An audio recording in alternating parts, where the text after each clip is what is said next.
ele gostava de uma boa briga, não tem nenhuma dúvida. Ele foi assassino, foi. Caravaggio é um dos maiores pintores da história da arte. Esse conjunto de obras está avaliado em aproximadamente 500 milhões de euros. A matéria-prima dele é a emoção. A obra do Caravaggio continua inspirando artistas do nosso tempo e contribuindo para eles. Se a espada vira cruz na vida do Caravaggio, eu acho que sim.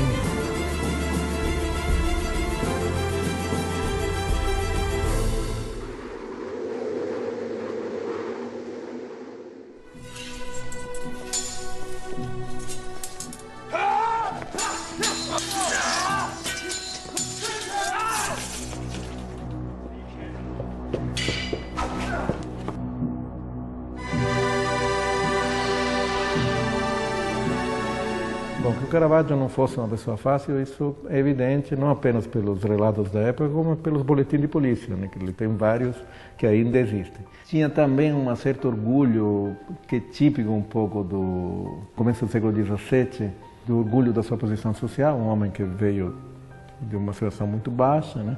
Depois fazia questão de andar com um criado que carregasse a espada dele. Já na época do Caravaggio, os seus críticos, os seus intérpretes achavam que as obras do Caravaggio refletiam o seu temperamento violento, o seu temperamento explosivo e, sobretudo, o seu amor para os aspectos mais vulgares, menos atrativos da realidade. Ele foi assassino, foi. Ele se envolveu frequentemente em processos criminais também.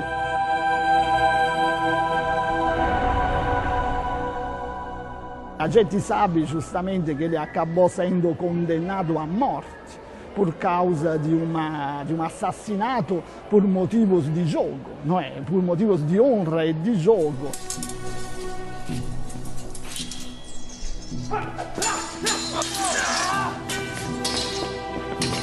Essa reputação de um Caravaggio, vamos dizer assim, transgressor, um pouco marginal, um pouco delinquente, etc., é de fato uma reputação que se baseia sobre uma documentação bastante sólida, mas é também, vamos dizer assim, uma reputação comum a muitos outros pintores daquela época, que tinham um estilo de vida contrário, ou um pouco diferente, ou mesmo muito diferente da norma. Em primeiro lugar, esses pintores mais afeitos a esse estilo mais realista eram pintores não italianos, eram pintores do norte da Itália. É esse tipo de pintura com a qual o Caravaggio dialoga no primeiro momento, e ao dialogar com essa pintura, dialoga também com os pintores que fazem essas pinturas, que são pintores estrangeiros, pintores pobres, pintores que viviam na taberna, vamos dizer assim, pintores que viviam com prostitutas, pintores que gostavam muito de jogar, né? Era um grande jogador, o Caravaggio também é um grande jogador, bebiam, tinham relações com as ciganas, com as prostitutas, etc, etc. Portanto, eles viviam num mundo onde o conflito é rápido, é muito fácil, acontece de uma hora para outra, sobretudo nesse estado de alterado de consciência, que beberam muito, etc, etc. Aparentemente o Caravaggio não sabia manusear só os pincéis, mas também sabia manusear a faca e a espada.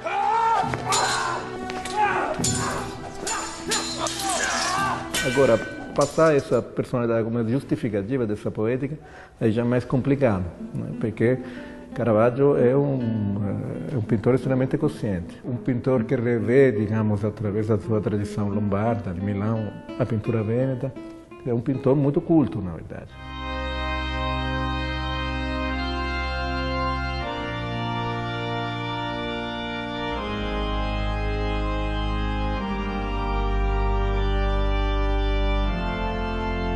Caravaggio nasce em 25 de setembro de 1571, numa pequena cidade do norte da Itália, perto de Milão. O nome dele, na verdade, é Michelangelo Merisi, né? Provavelmente é o sobrenome do pai. E Caravaggio, ou da Caravaggio, é a indicação do local de onde ele vem. O pai do Caravaggio era um dependente, vamos dizer assim, do senhor da cidade de Caravaggio e desfrutava, portanto, de uma posição como um funcionário público de certo relevo na cidade e, portanto, nós não podemos dizer que o Caravaggio tenha uma origem humilde.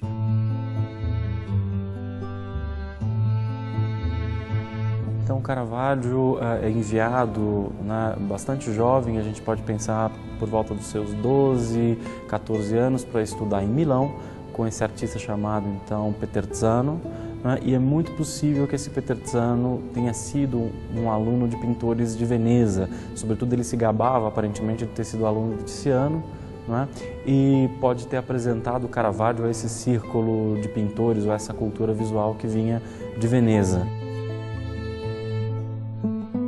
As primeiras influências do Caravaggio são os pintores da região onde ele nasceu. Portanto, de um lado, naturalmente, a pintura veneziana, pintores como Tiziano e Lorenzo Lotto. Ma, por outro lado, também pintores como Girolamo Savoldo, Girolamo Romanino, Bartolomeo Moroni. São todos pintores que trabalham o tema religioso já com uma abordagem próxima à realidade e próxima aos pintores do norte da Europa. Portanto, ele chegará em Roma em 1590, 1591, já dotado de uma certa experiência como pintor, mas é graças a cartas de recomendação, etc., que ele consegue encontrar uma posição inicialmente muito modesta em Roma. A vida do Caravaggio, quando ele chega em Roma, é de grande dificuldade, muitos problemas financeiros. Se diz que ele pinta uma série de pequenas telas e tenta vendê-las, né, com a ajuda de amigos ou outros artistas, mas a visão que nós temos dessa chegada em Roma é mesmo de um pintor no limite da possibilidade de sobrevivência, às vezes vestido como um mendigo e às vezes por isso mesmo, por essa apresentação e por essa condição muito precária, com dificuldades de conseguir os seus primeiros trabalhos. Ele vai trabalhar para uma pessoa que o recebe, que é uma pessoa da região das Marche, na Itália, e que o contrata para fazer alguns quadros para as igrejas das Marche. É uma figura que aparentemente é muito pão dura e que mal o alimenta. Caravaggio então o chama de Monsenhor Insalata, ou seja, Monsenhor Salada, porque ele só dava salada para o Caravaggio comer. E o Caravaggio vai adoecer efetivamente nesse momento, ele vai para um hospital de indigentes. O Hospital de Santa Maria della Consolazione, na verdade uma igreja que tinha por trás dela uma hospedaria para indigentes, de fato, né? E ali ele é atendido. Né? A gente tem que imaginar então esse artista um pouco mendigo, com as roupas rasgadas, com pouca alimentação e que tem que ser cuidado então por essas organizações quase que de caridade. Provavelmente é nesse momento que ele pinta esse quadro que ficou muito famoso, que é o Bacchino Ammalato, né? O Baco doente. O Bacco doente si poderia considerar quase um autorretrato espiritual do Caravaggio. Alguns críticos acham que se tratta até de um autorretrato do próprio pintor, nas próprias feições do pintor, mas mesmo que isso não seja a realidade, é sem dúvida um autorretrato espiritual.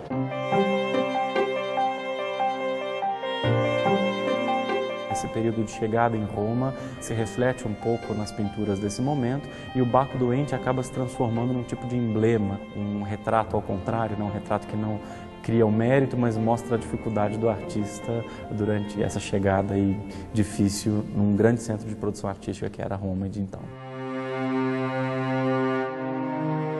O Caravaggio usa o autorretrato como uma confissão para revelar os seus estados de alma, como no caso justamente do Golias, em que ele se autorretrata como o personagem derrotado pela vida, como o personagem morto. Ou como no caso do martírio di San Matteo da Cappella Contarelli, in che ele si apresenta come testemunha desse assassinato di un uomo ingiusto.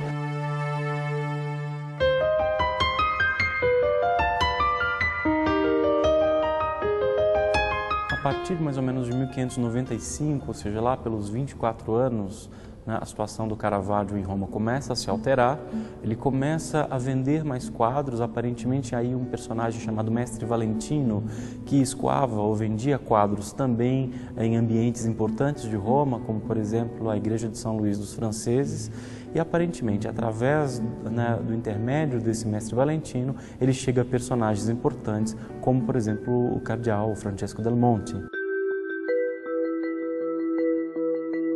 Quando Caravaggio entra na casa do Cardeal del Monte, ele entra, digamos assim, no círculo de dos grandes colecionadores, mas também de dos grandes personagens da corte romana daquela época, que o Cardeal del Monte era parente de papa, portanto era uma figura de grande destaque naquele momento, e tinha na família uma grande tradição de mecenatismo artístico. Era uma das figuras mais importantes de Roma naquele momento. É importante lembrar que o Cardeal del Monte era o representante de Florença em Roma, era um veneziano, representante dos Médici em Roma, portanto um embaixador que é excepcionalmente importante. Era provavelmente o homem mais rico da Itália naquele momento, pelo menos o homem mais rico de Roma naquele momento. Vinha de uma família de fortuna enorme de Veneza. Só para ter uma ideia, quer dizer, o palácio em que o Caravaggio vai morar, do Cardeal del Monte, é hoje o Palazzo Madama, é hoje a sede do Senado em Roma. O que muda, na verdade, é que o tipo de mecenato desempenhado pelo Cardeal del Monte é um mecenato muito interessante para o Caravaggio. Ele dá casa, comida, além do pagamento das obras, e isso faz com que ele, pela primeira vez, talvez tenha aí um porto seguro e possa, de fato, planejar a sua ação artística com uma constância maior, né, com mais estabilidade.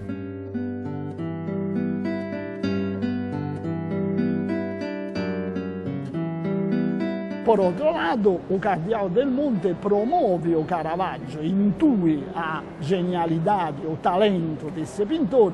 Então, por exemplo, faz uma política de mandar para grandes personagens, amigos ou relacionados com ele, como presente, pinturas do Caravaggio. Acho que é preciso também entender que o Caravaggio não é um homem simplesmente um transgressor nato, uma figura que foi aquela que o romantismo, vamos dizer assim, o transformou, né? Ele é um homem de corte, é um homem que sabe muito bem a posição em que ele está e como tirar o maior proveito possível dessa posição, né?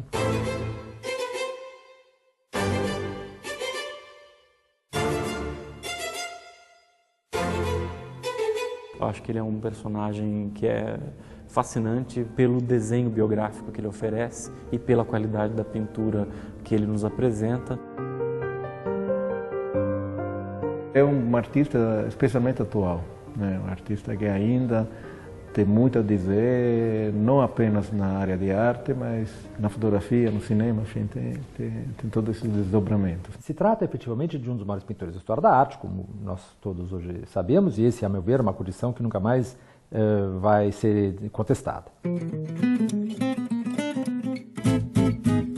Sou do Paraná, Londrina. São Paulo, capital mesmo. Sou mexicana. Eu moro no ABC Paulista, em São Caetano do Sul.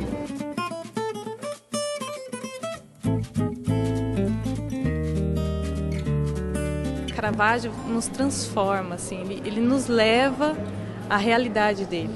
É como eu me sinto toda vez que eu vejo uma tela. Eu fico imaginando o que ele estava vendo para criar a tela.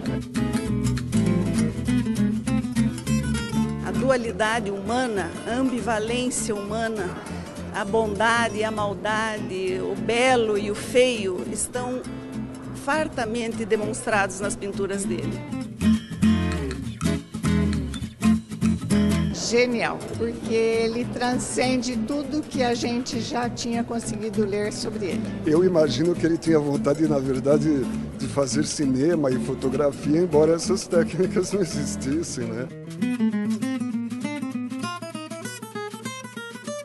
São João Batista, Alimentando Cordeiro, eu achei muito bonito, é o quadro acho que mais perfeito do Caravaggio. Apresenta a musculatura perfeita da perna do Giovanni, que era uma região montanhosa, então eles desenvolviam bastante pernas, né, músculos. Então esses garotos geralmente eram amantes dele, né? Eles não eram modelos que a igreja disponibilizava para ele, e essa relação que ele tem com o retratado, né, com a pessoa é sempre muito pessoal. Uma das coisas também que é muito importante saber como um Caravaggio é um Caravaggio, toda vez que tem uma pessoa, enfim, um retratado que é de uma classe social que não é da igreja ou da burguesia, embaixo da unha dessas pessoas tem sempre sujeira, que era a maneira que ele retratava que as pessoas trabalhavam. É um grande pintor que as pessoas precisam conhecer. Eu já tinha visto alguns desses quadros e conheço bastante a obra do Caravaggio. Foi mais um reencontro com um amigo.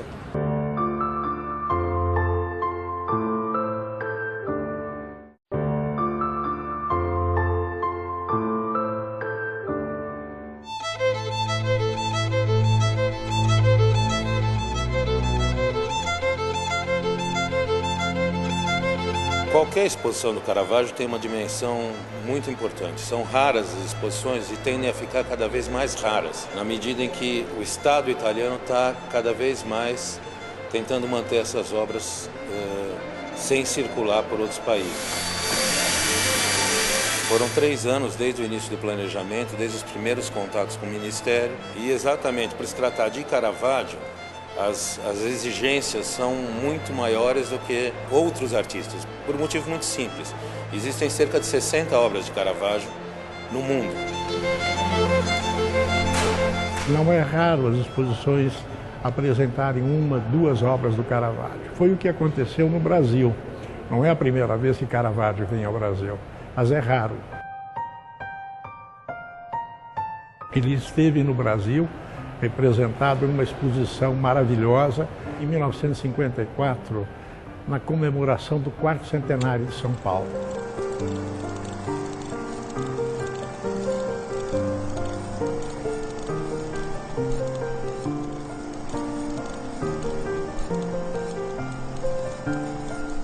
Depois, só em 98, Luiz Marques trouxe aqui para o MASP uma exposição com 2 obras esplêndidas do Caravaggio, o Narciso e os Trapaceiros. O quadro é todo construído como uma sucessão de planos quase totalmente imersos na penumbra e planos totalmente expostos à luz. É desse jogo de contrastes muito fortes, não é? É que se constrói a figura. Quando nós vemos uma exposição como essa do MASP, que nós vemos exatamente que há alguns quadros do Caravaggio e há uma série de pintores que são seus seguidores, etc, etc. Uma das questões que o diferencia é a qualidade. Eu acredito que a obra do Caravaggio continua, digamos, inspirando artistas do nosso tempo e contribuindo para eles. O Vicky Muniz, que trabalhou com o tema da Medusa, né? Lex Fleming, que trabalhou o tema do Narciso, de Nilson Júnior também trabalhou esse tema. Todo mundo hoje em dia fica 20 horas em frente da telinha como um Narciso, no final olhando a si mesmo.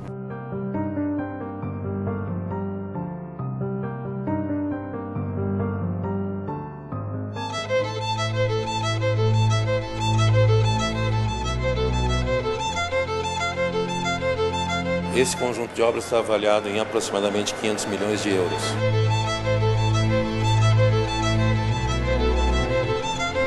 As questões mais delicadas no contrato, especificamente, que a gente firmou em relação ao Caravaggio, dizem respeito, à segurança.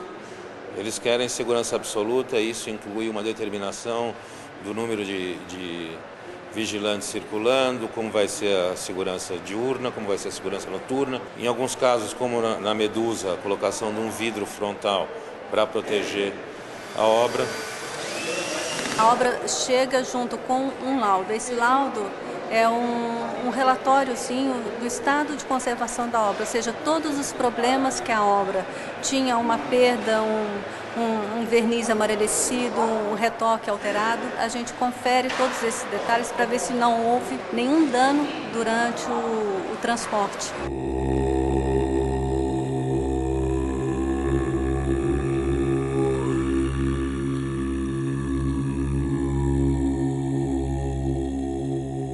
no final do ano passado, ou seja, quando nós já estávamos preparando a exposição e já havíamos escolhido a Medusa para participar dessa exposição, foi concluído, digamos assim, os trabalhos que demoraram 20 anos de estudos. Se descobriu, através de raio-x, infravermelhos e outros métodos, que essa obra, ao contrário do que se imaginava, ela é a primeira versão da Medusa, não é? E, portanto, o Caravaggio, provavelmente sentindo dificuldades em pintar sobre uma base convexa, ele fez esse estudo preliminar para depois, então, reproduzi-lo num tamanho maior na Medusa que hoje está na Galeria dos Uffizi, em Florença.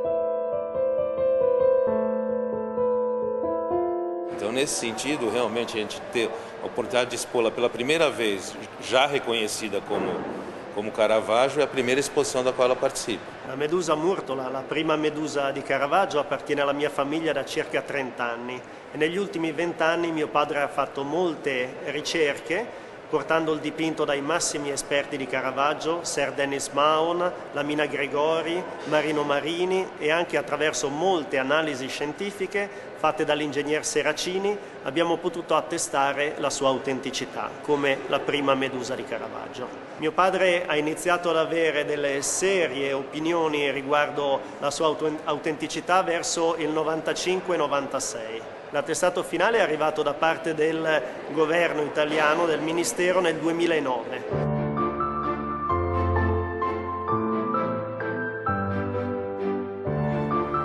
O curador da exposição, ele fez uma opção por tratar a questão da autenticidade também no espaço expositivo. Por quê?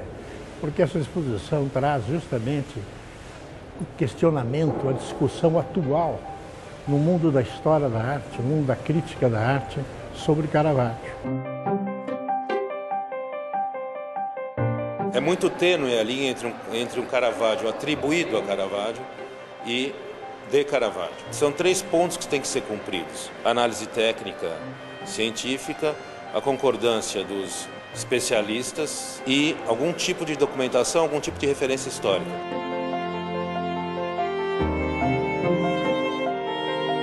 São obras que estão aqui, todas elas estão com a idade avançada, são obras que têm 400 anos, na verdade. Portanto, essa documentação nem sempre ela é disponível.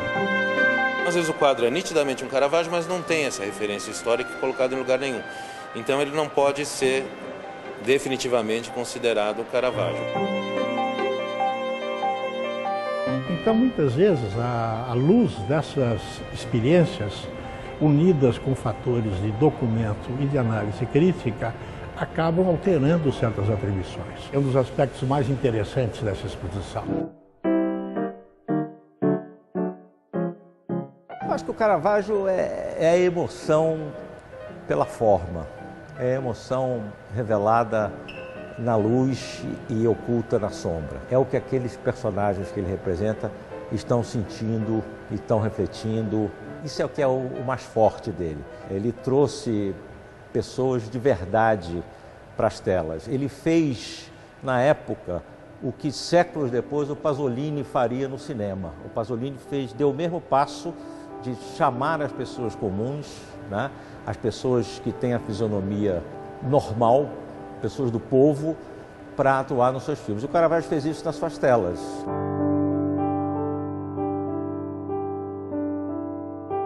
Eu acho que algumas características dele como pintor encontraram na fotografia e na cinematografia um eco muito forte.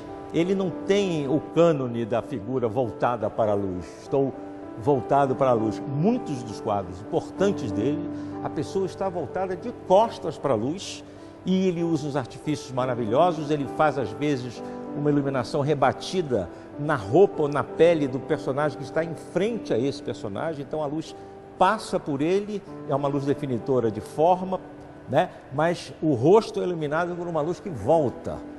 Então isso tudo é moderníssimo, isso é que o Robert Richardson, né, o fotógrafo do Oliver Stone, faz hoje.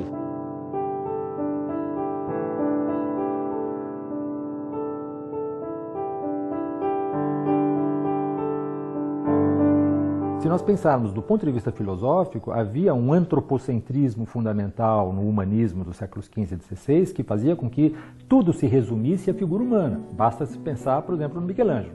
Michelangelo tem um profundo desprezo por tudo aquilo que não é o corpo humano, que não é o nu masculino.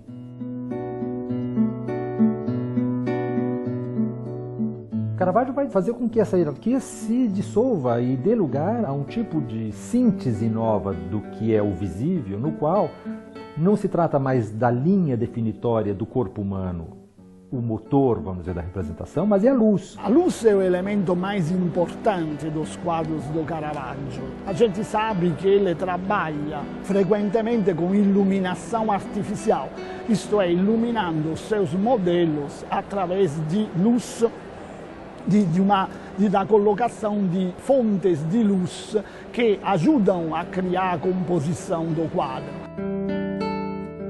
É uma luz que pode fazer desaparecer uma perna, emergir um braço, não se sabe de onde.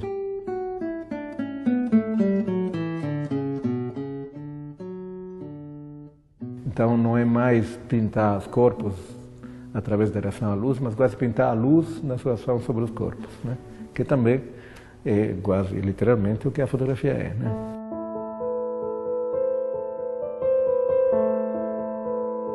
Não era inusual o artista recorrer a certos procedimentos, digamos, ópticos para a captação da imagem. O Caravaggio usava esses artifícios, o artifício do espelho, da luz da vela, da sombra, para refletir imagens. Foi realizado em Roma, na comemoração dos 400 anos da morte dele, uma exposição só sobre desses artifícios, mostrando como ele conseguia projetar a imagem e, dessa maneira, digamos, orientá-lo na fatura das suas obras. Quando nós vemos um filme, é que nós estamos tão acostumados que a gente nem percebe, mas, ao mesmo tempo, todo o tempo nós estamos recriando a realidade mentalmente para que nós possamos entender aquele pequeno segmento que nós chamamos de plano cinematográfico, exatamente. Esse plano cinematográfico é inventado pelo Caravaggio. Me lembro de um quadro que ele faz isso, é um quadro que Cristo está chamando, acho que São Mateus, para segui-lo, né? E que, se você olhar com cuidado, bem na sombra, na parte inferior do quadro, o pé do Cristo já está voltado em direção à porta, quer dizer, ele está fazendo um gesto de chamado, venha, né?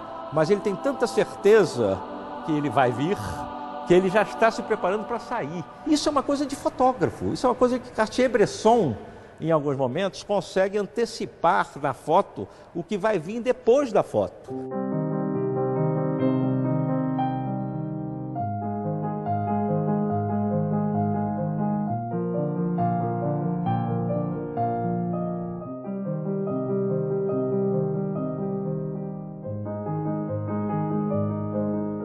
Esse São João Batista alimentando o cordeiro é um tema bíblico do Novo Testamento, muito singelo. Você vê, é um quadro que tem poucos elementos, né? A predominância é da figura mesmo de São João Batista. Agora, que tem uma composição muito interessante. Ele tem uma cruz na composição, né? Ele tem um partido horizontal que nasce aqui da perna direita dele, né? Segue aqui, chega no braço, né, o braço esquerdo, e tem um elemento vertical, né, inclinado, na realidade é um elemento oblíquo, né? Então você tem aqui um X na composição principal. Ela traz uma luz, um colorido. Ao mesmo tempo é uma obra pessimista, melancólica. Há um estudo interessante agora do Strenati, que ele considera uma obra da maturidade, também do período final do Caravaggio, quando os diversos eventos da sua vida, né, o levaram a uma situação muito difícil que ele se encontrava. As pesquisas estão indicando que esse seria o quadro que estava com Caravaggio no momento de sua morte. E esse quadro desapareceu na história. Até que, aproximadamente na década de 60 ou 50, ele apareceu, e apareceu de uma maneira insólita. Ele apareceu numa tentativa de levarem ele para fora da Itália. E ele foi preso na alfândega pelos técnicos do Ministério da Cultura. Ele estava num lote de outros quadros sem importância. O conservador olhou e falou: "Pera, esse quadro parece um quadro importante." Há um trabalho de anatomia interessante, da representação do dorso, da vestimenta sobre o dorso, que há discussões se o corpo estaria nu e depois o corpo foi vestido, enfim. Essa perna, esse joelho que atravessa frontalmente o quadro em direção ao espectador e que cria essa quase noção de uma terceira dimensão e que estabelece um diálogo mais íntimo entre nós que o admiramos. O que me chama a atenção é o peso da expressão, que é uma espécie de síntese do horror. A gente vê o branco do olho acima da íris, né? Isso é raro a gente ver numa expressão humana. E o nível de detalhamento que não se encontra em muitas obras dele, né? Você vê que as serpentes são muito detalhadas.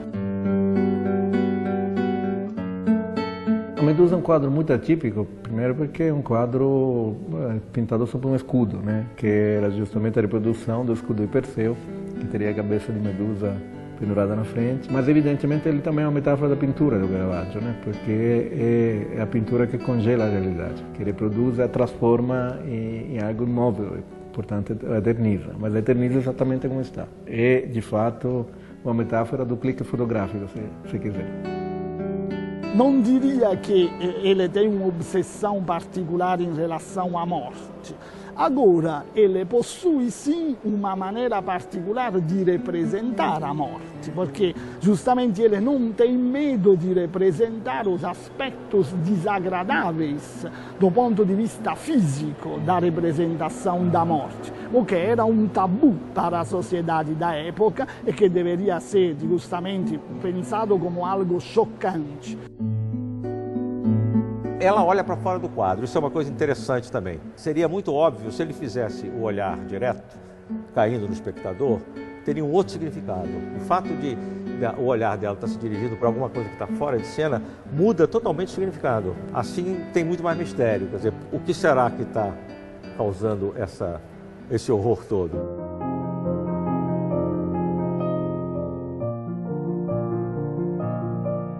Esse quadro, São Jerônimo que escreve, né, ele é uma obra-prima de composição. Você tem uma simetria, né? O quadro é praticamente um H. Você tem uma vertical aqui, uma vertical no outro extremo, né, os dois terços externos do quadro, e o elemento horizontal, que é o braço, o livro que ele está lendo, está consultando. O Caravaggio cria uma tensão pungente de uma emoção contida, de espiritualidade na relação do texto. Não é? Então o São Jerônimo lê atentamente esse texto. Mas do outro lado do quadro tem uma caveira, metáfora da fragilidade da vida. Você relaciona a vida com o crânio, depois a morte.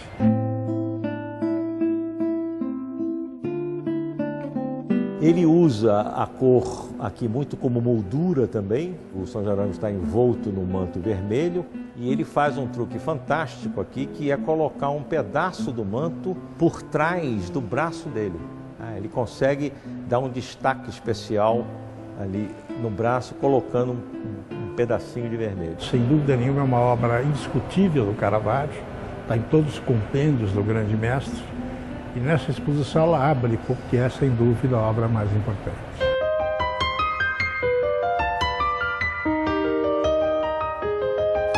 A tristeza, a alegria, a indiferença, né, a ambição, esses universais, isso não tem época. Quando o artista consegue passar isso, ele é genial. Por que é importante trazer Caravaggio para o Brasil?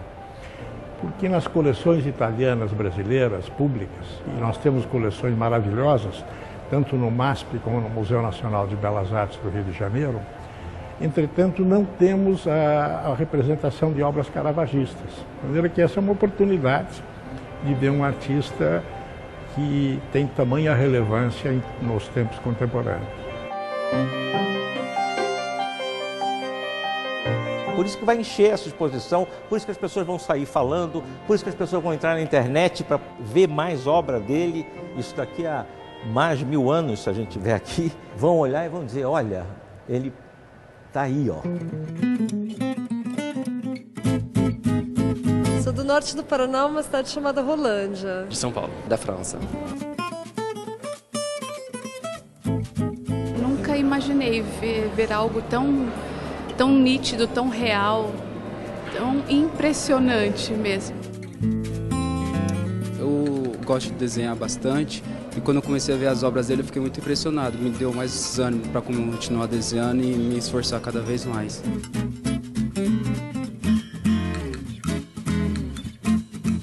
O que mais me chamou a atenção na exposição, sem dúvida, foi o quadro do santo que está segurando uma caveira. Sem dúvida, São Francisco meditando. É visível o pavor, o medo e parece raiva assim, da medusa morrendo. Assim. Qualquer ângulo que você olhe para o quadro, os olhos da medusa estão lhe seguindo. Eu acho que na obra do Caravaggio tem uma coisa que é mais importante do que tudo que foi dito, né, da vida dele, que ele coloca, ele sempre está se retratando. A anatomia do rosto é sempre parecida com a anatomia dele. Então ele utiliza de uma história para se encaixar dentro dela. É quase que uma ação contemporânea, assim. Quase se fosse a Mona Lisa do Caravaggio. Às vezes parece fotografia, mas é uma coisa muito mais escura, muito mais sombria. Parece que ele transmite um sentimento de depressão, de dor, de tristeza às vezes. E ele tinha uma ligação muito forte, aparentemente, com a morte. Você vê que os seus quadros refletem sempre a vida conversando com a morte. Eu acho que ele tinha essa expectativa de que ele não viveria tanto tempo. Está bem organizada, bem lograda, transmite a informação precisa. Eu que sou gringa, estrangeira, posso compreender facilmente, gostei. Uma pessoa que viveu tão pouco conseguiu uma obra dessa. Eu acho que ele é um gênio.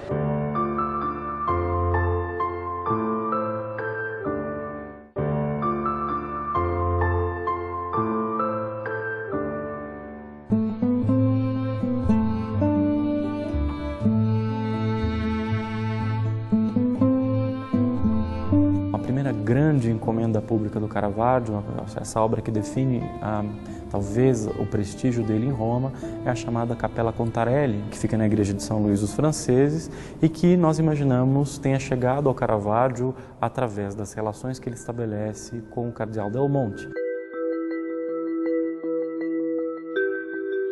No caso da Cappella Contarelli, em Roma, as duas cenas do martírio e da vocação de São Mateus, que são cenas muito realísticas, muito originais, foram aceitas imediatamente e levaram o Caravaggio a um grande sucesso. Mas a cena de São Mateus e o anjo foi considerada justamente excessivamente vulgar pela apresentação do santo e, portanto, foi recusada pelo cliente na sua primeira versão e Caravaggio teve que pintar uma segunda versão que hoje está no altar.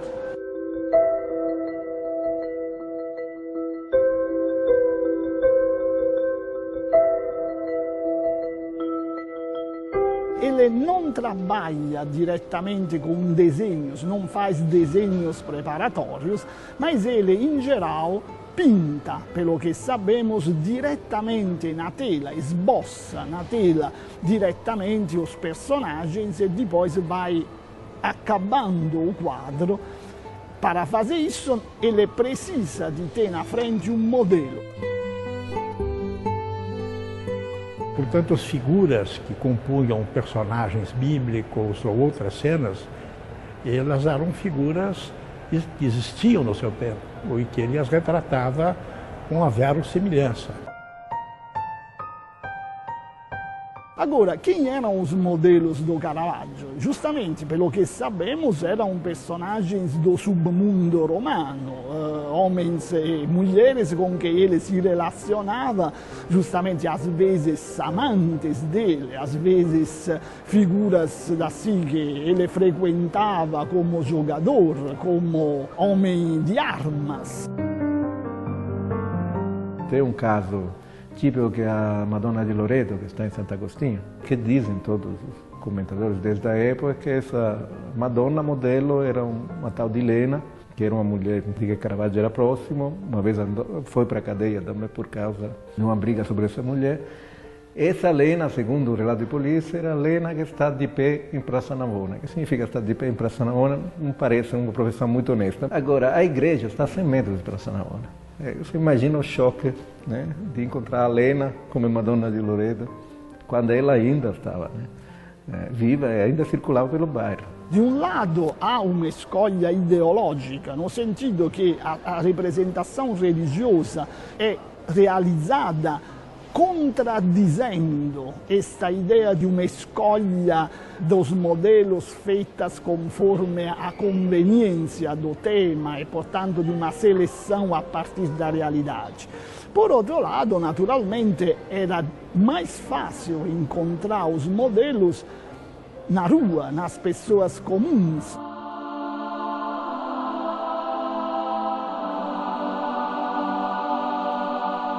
Por volta de 1604, 1605, né, que é esse período de recusas que o Caravaggio mais ou menos sofre, ele pinta essa tela, que é a morte da Virgem, para a igreja de Santa Maria della Scala.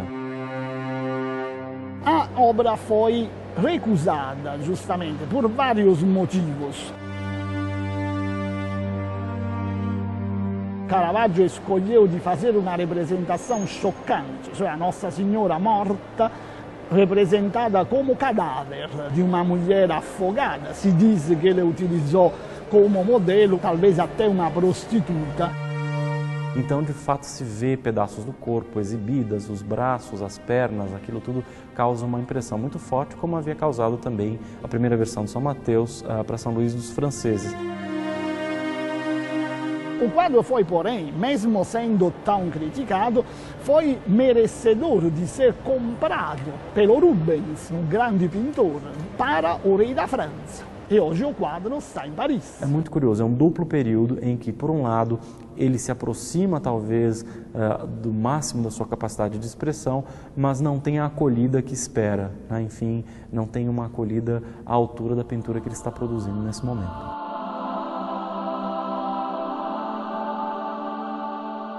O Caravaggio foi, de fato, um pintor que influenciou uma quantidade enorme de pintores. Em parte são seguidores que apenas pegam a casca, a superfície do trabalho deles, a escuridão, o pé sujo, enfim. Mas tem uma influência enorme em pintores que são fundamentais para o começo da pintura moderna.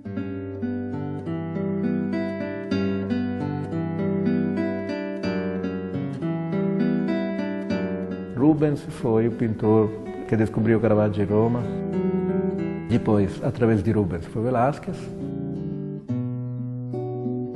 José de Ribera, que é um grandíssimo pintor, que é o mais caravagesco desse que estou citando.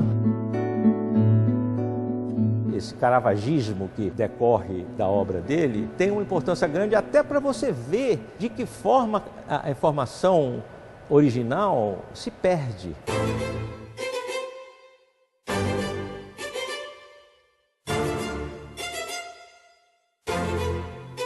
Aqui nós trouxemos alguns caravagistas do mesmo período do Caravaggio. Alguns foram seus amigos, outros foram seus inimigos. Alguns deles se aproximam muito do Caravaggio. O Caracciolo é um caso típico, né? Há outros, por exemplo, que agregam características da pintura local. O caso, por exemplo, do Vouet, onde nós temos um retrato em que traz essa maneira mais luxuosa da representação da figura, típica da escola francesa, da aristocracia francesa. Outros é difícil você notar identidades, porque prevalece o modo caravagesco. Na exposição há o quadro da Maddalena desmaiada, da Artemisia Gentileschi. Certamente a Artemisia é a filha de um outro grande pintor, que é um pintor toscano, ativo também em Roma, que é Orazio Gentileschi, e teve a influência do Caravaggio, sem dúvida, na apresentação dos temas.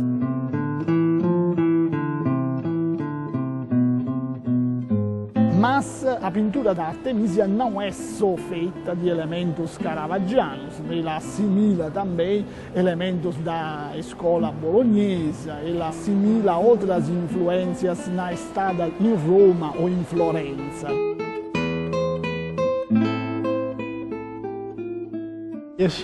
A Madalena desmaiada seria um desmaio pelo flagelo. Entretanto, o desmaio representado mostra um êxtase, não é? O corpo está desnudo, banhado por uma luz da lua, parece que essa luz da lua acaricia os seios da Madalena, e tem a caveira, o crânio, colocado sobre os secos. Portanto, cria uma situação de um erotismo forte, não é? Mas ao mesmo tempo essa tensão da história da Madalena.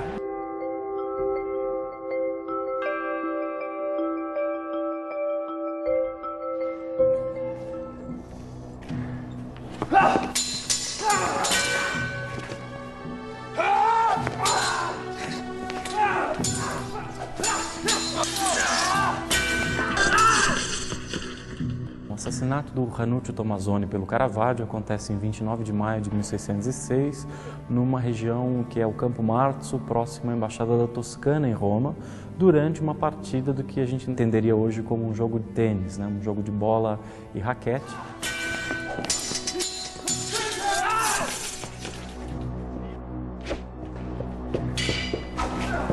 Então, aparentemente, devido à confusão, alguma confusão do jogo, o Caravaggio sai em duelo com o Tommasoni e acaba por matá-lo.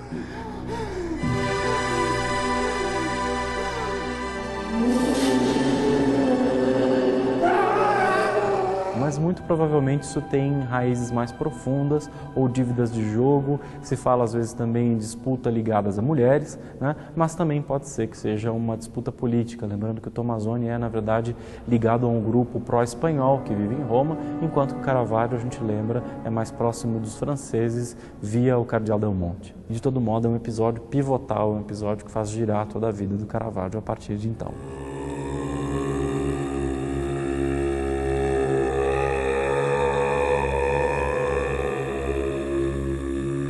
A partir de maio de 1606, né, enfim, quando a situação para o Caravaggio se torna insustentável já em Roma, né, a partir do assassinato então do Tommasoni, ele escapa já para a campanha romana, ou seja, para o campo ao redor de Roma, já abrigado por um personagem da família Colonna.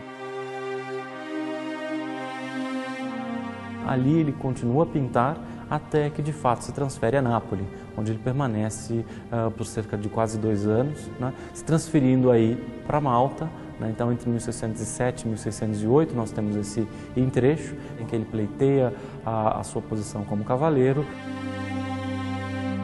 No final desse mesmo ano ele já é obrigado a escapar para a Sicília, retornando finalmente a Nápoles, né, em 1609.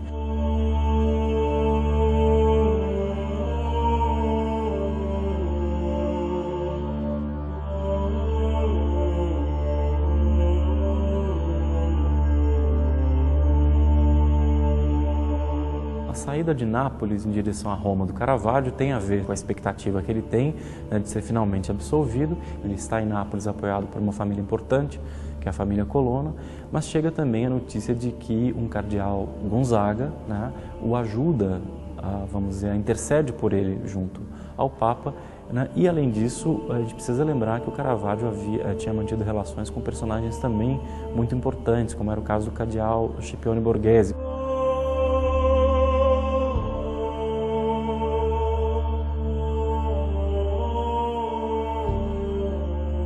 Então ele se prepara, leva com ele obras que ele deve presentear aos benfeitores romanos dele e ele parte então, toma um pequeno navio, a intenção é chegar a uma zona chamada Porto Ercole, mais ou menos 40 quilômetros de Roma, onde ele tinha proteção da família Colonna e ele imaginava que ali ele poderia esperar em tranquilidade que chegasse de fato o aviso oficial da sua absolvição. E não é nada disso que acontece, né? Nessa altura o Caravaggio é confundido com um personagem, o outro ele tem um problema de identidade, e ele é retido pela polícia local e aquele barquinho que ele tinha tomado parte com os objetos dele. O fato é que ele, quando liberado, está sozinho, sem as suas coisas, sem meio de transporte, e não tem mais nada o que fazer do que seguir caminhando então pelo litoral em condições também muito precárias e mal de saúde.